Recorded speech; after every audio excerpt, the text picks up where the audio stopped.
Et tout de suite, on revient sur la Grèce et sur la déclaration du président de la République, François Hollande. C'est avec vous, David. Bonjour, David. Oui, bonjour à vous. Bonjour David.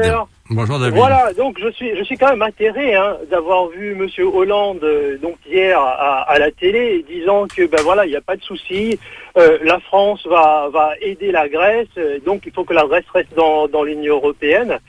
Mais Monsieur Hollande se moque de nous, Monsieur Hollande se moque des Français. Parce que donc depuis qu'il est au pouvoir, donc il a rien fait pour redresser la France. Les gens ont vu donc le chômage continue à progresser, ont vu qu'on continue à détruire les services publics et on continue les projets de privatisation. On est en train de vendre la France donc en morceaux. Et là, pourquoi ? Parce qu'on nous a dit qu'il n'y a pas d'argent, pour les Français.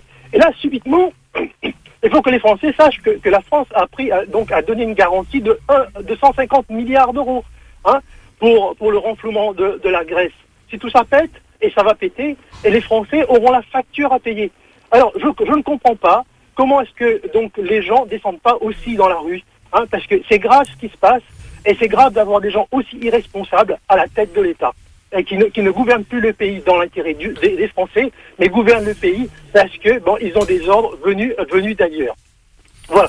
Sinon, autre chose, M. Bayrou aussi est passé à la télé. M. Bayrou était parmi ceux qui avaient dit en gros, il faut faire confiance aux experts parce que donc grâce à l'euro, on aura le plein emploi, la prospérité. Il était avec M. Attali à le dire, il était avec plein de gens à le dire. Aujourd'hui, où est la prospérité ? Où est le plein emploi ?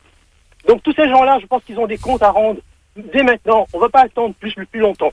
Voilà ce que j'avais à dire. Merci David. Merci bonne journée. David. Merci, au revoir. Moi j'ai regardé. Sur RTL Réunion. On refait la réunion. Non, j'ai la gâchette facile. Vous faites des petits pièges en fait, Eric.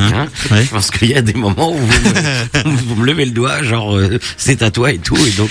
Non, mais moi je suis à la technique et ce matin j'ai la gâchette particulièrement facile. Nous, vous vouliez ajouter quelque pour chose ? dire que hier soir, j'ai, comme beaucoup à mon sens, regardé le président de la République sans beaucoup d'attention. Je l'ai regardé d'une oreille distraite, écouté d'une oreille distraite, pardon, et regardé d'un œil distrait.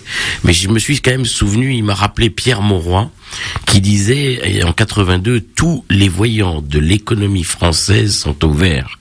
La France, après, a connu 3 dévaluations successives du franc, qui explique d'ailleurs la situation de la France dans l'Europe et par rapport à l'euro aujourd'hui, par rapport aux marques et au reste. Donc, c'est assez pitoyable, sincèrement. Ouais.